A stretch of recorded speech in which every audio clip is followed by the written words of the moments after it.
மகர ராசிக்காரர்கள்னால் இங்கே எனக்கு ரொம்ப பிடிக்கும். I love you people. மகர ராசிக்காரர்கள் அவர்களோடு நான் வாழ்ந்திருக்கிறேன். மகர ராசிக்காரர்களை அனுதினமும் பார்க்கிறேன். மகர ராசிக்காரர்கள் எப்பெல்லாம் வந்து கோவப்படுவாங்க, என்னெல்லாம் பண்ணுவாங்க. இன்னும் 2008க்கு அப்புறம் தான், அதாவது கடந்த 2 நாளாக தான் அவர் வக்ர நிவர்த்தி அடைந்து ஒரு நல்ல மனுஷனாக மாறி இருக்கார், அதாவது நல்ல கிரகமாக மாறி இருக்கார். அப்போது சனி பகவான் வக்ர நிவர்த்தி அடைஞ்சிட்டார். Okay, point number 1. இவர் வக்ர நிவர்த்தி அடைஞ்சதே பெரிய சந்தோஷம். ஏன் சொல்லுங்கள்? அப்போ என்ன 2வது வேலையை செய்ய போகிறீங்க? ஏன்னா ராசிநாதன் வக்ர நிவர்த்தி அடைஞ்ச உடனே உடம்புல ஒரு தெம்பு வருது, ஜிம்முக்கு போகிறீங்க, ஃபிட்னஸ் வரீங்க, ஜம்ப் பண்ணி குதிக்கிறீங்க, என்னமோ தெரியல. உடம்புக்கு இருக்கக்கூடிய சுக்கிரன் யோகாதிபதி 12ஆம் இடத்தில் மறையும் பொழுது என்ன ஆகும் அப்படின்னா, நிறைய நம்மளுடைய தேவையில்லாத வேலைகளால் நம்ம சுத்தம் பெற்ற குரு பகவான் எல்லாமே திரும்புதே தனனா நானா ஒரே ஜாலியாக இருந்தது. கடந்த 1 மாதம் நவம்பர் மாதம்லாம் நினச்சி பார்த்தீங்கன்னா மனசுக்குள்ளே அப்படியே பட்டாம்பூச்சிலாம் பறந்தது, மின்மணி பூச்சிலாம் பறந்தது. அந்த மாதிரிலாம். உலகெங்கிலும் இருக்கும் ஆன்மீக பரிகார நேயர்கள் அனைவருக்கும் வணக்கம். நான் உங்கள் ராம்ஜி. என் மனதிற்கு மிகவும் இனிய மகர ராசிக்காரர்களே, மகர ராசிக்காரர்கள்னால் இங்கே எனக்கு ரொம்ப பிடிக்கும். I love you people. மகர ராசிக்காரர்கள் அவர்களோடு நான் வாழ்ந்திருக்கிறேன். மகர ராசிக்காரர்களை அனுதினமும் பார்க்கிறேன். மகர ராசிக்காரர்கள் எப்பெல்லாம் வந்து கோவப்படுவாங்க, என்னெல்லாம் பண்ணுவாங்க. I know all the details sir. காரணம் என்ன அப்படின்னா, இப்போ தான் ஐசியூலேருந்து வெளியே வந்து ஜென்ரல் வார்டுக்கு வந்து வீட்டுக்கு போய் ஆரஞ்சு பழம் கொய்யாப்பழம்லாம் தின்னுட்டு பார்க்கில் வாக்கிக்கெல்லாம் போயிட்டு ஒரு ஆளாக இப்போ தான் உருமாறி இருக்கேன். அந்த மாதிரி நிலைமை உங்களுக்கு. ஏன்னா இப்போ தான் 7.5 சனி முடிஞ்சு ஃபாதர் ஆஃப் யுவர், நீங்களாம் வந்து சனியோட சில்ட்ரன்ஸ். இப்போ தான் 7.5 சனி முடிஞ்சு 3க்கு போனவர் வக்கரமாயிட்டார். உங்கள் ஃபாதர் இருக்கார் பாருங்கள், இந்த ஆள் எப்போ கோவப்படுவார்னு அவருக்கே தெரியாது. இந்த நவம்பர் 28க்கு அப்புறம் தான், அதாவது கடந்த 2 நாளாக தான் அவர் வக்ர நிவர்த்தி அடைந்து ஒரு நல்ல மனுஷனாக மாறி இருக்கார், அதாவது நல்ல கிரகமாக மாறி இருக்கார். அப்போது சனி பகவான் வக்ர நிவர்த்தி அடைஞ்சிட்டார். Okay, point number 1. இவர் வக்ர நிவர்த்தி அடைஞ்சதே பெரிய சந்தோஷம். ஏன் சொல்லுங்கள்?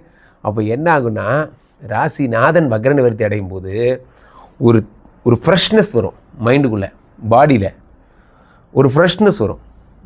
நண்பர்களே, தொடர்ந்து ஒர்க் பண்ணிகிட்டே இருந்தால் மூளையில் ஜங்க் ஃபைல்ஸ்லாம் சேவ் ஆகும். தொடர்ந்து ஒர்க் பண்ணிகிட்டே இருந்தால் அதை நம்ம தான் கிளியர் பண்ணணும். எப்படி கிளியர்? பிடிச்ச வேலையை செய்யும்போது அது கிளியர் ஆகிடும். ஒன்று அழுதுடணும், அழுது அது கிளியர் ஆகும். அல்லது என்ன செய்யணும்? அப்போது இந்த ஜங்க் ஃபைல் கிளியர் ஆகணும்னா என்ன செய்யணும்? நல்லா ஹான்னு சிரிச்சிடணும். நீங்கள் இப்போ 2வது வேலையை செய்ய போகிறீங்க.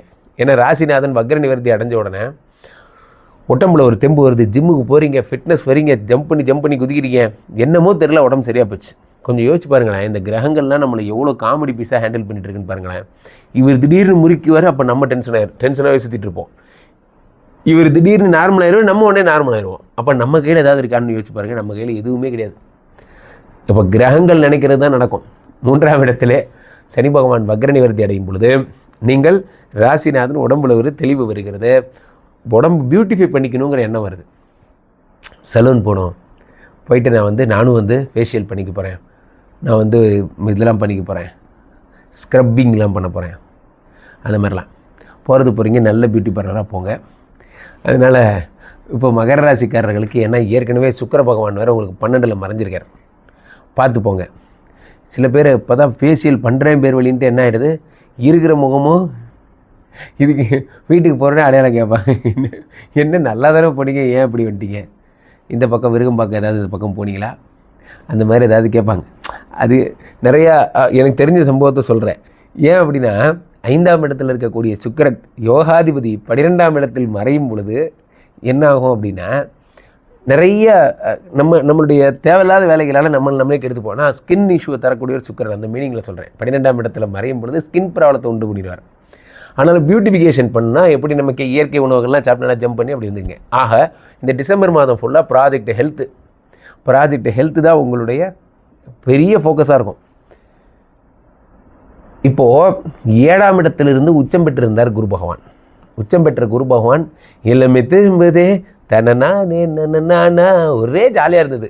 கடந்த 1 மாதம் நவம்பர் மாதம்லாம் நினச்சி பார்த்தீங்கன்னா மனசுக்குள்ளே அப்படியே பட்டாம்பூச்சிலாம் பறந்தது, மின்மணி பூச்சிலாம் பறந்தது. அந்த மாதிரிலாம். ஏன் குருஜி நீங்கள் வேறு, நானே இங்கே பாருங்கள், நான் உங்களை பற்றி பேசலை, நான் இளைஞர்களை பற்றி பேசுகிறேன், லவ் பண்ணுற பசங்களை பற்றி பேசுகிறேன். எதை சொன்னாலும் ஒரு 40+ ஆளுங்க வந்து கமெண்ட் போட்டுடுறீங்க. நான் எங்களுக்கெல்லாம் லவ்வே வரலையே, உங்களுக்கு நீங்கள் லவ் பண்ணதெல்லாம் போதும்.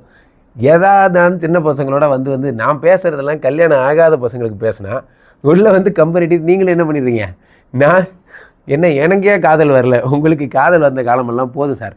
7ஆம் இடத்துல குரு பகவான் உச்சம் பெற்று இப்போ 6க்கு போயிருக்கார். விபரீத ராஜயோகம் வந்திருக்கு. இந்த பீரியடில் நீங்கள் தங்கம் வாங்க போகிறீங்க. வேணா எழுதி வச்சுக்கோங்க. மகர ராசிக்காரர்கள் டிசம்பர் 31க்குள்ளே நீங்கள் ஆசைப்பட்ட மாதிரியே அழகாக ஒரு தாலி செயின், ஒரு 2 பவுனில் அழகாக ஒரு விளையல், அந்த மாதிரி ஏதாவது ஒன்று ஆசைப்பட்டிருப்பீங்கள்ல பெண்களாக இருந்தால், அந்த மாதிரி என்ன நீங்கள் ஆசைப்படுறீங்களோ அது நடந்துடும். அது குரு பகவான் சாதித்து தருவார். குரு பார்வை இருக்க என்ன குறை. குரு எதை பார்க்குறார், இருந்து உங்களுக்கு 10ஆம் இடத்தை பார்க்குறார். 10ஆம் இடத்தை பார்க்கும்போது வேலை செய்யணும்னு தோணும். அடுத்த வருஷம் நான் இந்த வேலையை பண்ண போகிறேன், 2026 தொடங்கும் போது நான் இந்த மாதிரி நான் ஒரு துணி கடை வைக்க போகிறேன், 2026 தொடக்கும்போது நான் ஒரு இது வைக்க போகிறேன், பூக்கடை வைக்க போகிறேன். ஏன்னா துலாம் ராசிக்காரர்கள்னால் பூ, ஃபேன்சி ஸ்டோர், அந்த மாதிரிலாம். அல்லது வண்டி கார் வாங்க போகிறேன். மகர ராசிக்காரர்கள் என்ன நினைக்கிறீங்களோ அதெல்லாம் நடக்கும். தொழில் தொடங்க போகிறீங்க. அடுத்ததாக உங்களுக்கு 12ஆம் இடத்தை பார்க்குறாரு. இதான் ஒரு சூப்பர். 12ஆம் இடத்தை பார்க்கும்போது என்னென்னா இன்பச் சுற்றுலா போகிறதுக்கு எண்ணங்கள் வரும். இவருக்கு குரு பகவான் பார்வையால் மகர ராசிக்காரர்களுக்கு இன்பச் சுற்றுலா, கணவரோடு மகிழ்ந்து கொண்டாடுகின்ற நாட்கள் எல்லாம் ஞாபகம். நம்ம ஜாலியாக போகணும். குழுவாலிலே முத்து வந்தல்லோ, குழுவாலி போகணுன்னு ஆசை வரும். ஒரே லவ்ஸ் தான். இப்போ இங்கே பரவாயில்ல. இப்போ வாங்க கல்யாணம் பண்ண செஷன்லாம். இப்போ நீங்கள் 7ஆம் இடத்துக்கு குரு கடிச்சிக்கிட்டீங்களே, இப்போ வாங்க. கல்யாணம் ஆனவங்கெல்லாம் 12ஆம் இடத்துல குரு பகவான் பார்க்கும் பொழுது மனைவியுடன் சேர்ந்து ஜாலியாக சந்தோஷமாக எங்கேயாவது இன்பச் சுற்றுலா போகணுன்னு தோணும். 2nd ஹனிமூன், 3rd ஹனிமூன், வயசுக்கு ஏற்ற மாதிரி போட்டுங்க. 4th honeymoon, 5th honeymoon. என்ன சார் தப்புன்றேன்? வெளிநாட்டுக்காரெல்லாம் 70 வயசுக்கு அப்புறம் தான் லவ்வே பண்ண ஆரம்பிக்கிறான். ஒரு தப்பும் கிடையாது. 12ஆம் இடத்தை குரு பகவான் பார்க்கிறார். பார்க்கும்போது என்ன ஆகிடுது, நீங்கள் வெளிநாட்டுக்கு போகிறீங்க. சரி, அதுக்கப்புறம் என்ன ஆகுது, இந்த குரு பகவான் 2ஆம் இடத்தை பார்க்குறார். மகர ராசிக்காரர்களுக்கு 2ஆம் இடத்தை பார்க்கும்போது என்ன ஆகுது, 2ஆம் இடம் என்பது தனஸ்தானத்தை குரு பகவான் பார்த்துடுறார்.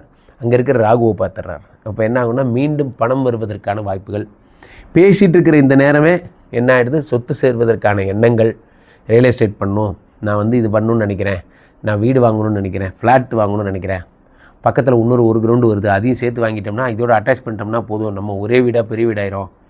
என்னென்னமோ நினைப்புகள். நண்பர்களே, வாழ்க்கையில் நம்ம ஒரு படி எடுத்து முன்னுக்கு வைக்கிறது ரொம்ப கஷ்டம். முதல்ல அந்த தாட் ப்ராசஸ் வரணும். நம்ம ஒரு படி எடுத்து முன்னுக்கு வைக்கணும், இது வாங்கணும், அது வாங்கணும், பொருள் சேர்த்தணும், பணம் சேர்த்தணுங்கிற எண்ணம் முதல்ல வரணும். அந்த எண்ணம் உங்களுக்கு வந்துடுச்சு. இனிமேல் அந்த எண்ணம் உங்களை தூங்க விடாது. அப்துல் கலாம் சொல்லுகிறார், நண்பர்களே, எது உங்களை தூக்கத்தில் வருவது கனவல்ல, எது உங்களை தூங்க விடாமல் செய்கிறதோ அது கனவுங்கிறார். மகர ராசிக்காரர்கள் பாருங்கள், அப்படியே எந்திரிச்சு டிசம்பர் மாதம் ஏதாவது ஏதாவது பண்ணுறேன், இப்பயே நான் ஏதாவது பண்ணுறேன். போங்க, இதே ஒரு ஸ்பீடோடு போங்க. போயிட்டு ஏதாவது ஒரு தொழில் ஆரம்பிங்க. போயிட்டு ஜுவல்ஸ் வாங்கிட்டு வந்துடுங்க.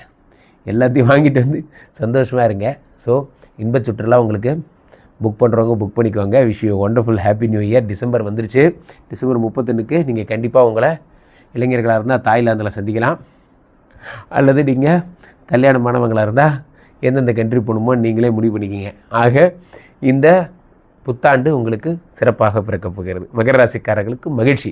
கீழே பெற்றிருக்கின்ற இந்த நம்பரை கூப்பிடுங்க. சொந்த ஜாதகத்தை பார்த்து கொள்ளுங்கள். உலக புகழ் வாய்ந்த நமது விஸ்வரூப விஷ்ணுமாயா எழுந்திரில் இருக்கக்கூடிய புனிதமான இந்த ஸ்ரீமடத்திலே தினசரி நடக்கின்ற விஷ்ணுமாயா ஹோமங்களில் கலந்து கொள்ளுங்கள். மீண்டும் ஒரு நல்ல பதிவில் சந்திப்போம். நன்றி, வணக்கம். இங்க ஸ்தாபிதம் செய்யப்படுகிறார் விஷ்ணுமாயா. அது தமிழ்நாட்டில் இங்க போரூர் கார்டன் ஃபேஸ் 2ல ஸ்ரீமடத்தில் மட்டும்தான் இருக்கிறது. வேற எங்கேயும் இவருக்கு ஆலயங்கள் கிடையாது. நம்மளுடைய வேலை இல்லை, குழந்தை இல்லை, நமக்குடைய எதிர்காலம் கேள்விக்குறியா இருக்கு, கள்ள தொடர்பு, ஏமாற்றம், துரோகம் போன்ற பிரச்சனைகளுக்காக ஸ்பெசிஃபிக்கா பண்ற ஒரு ஹோமம்.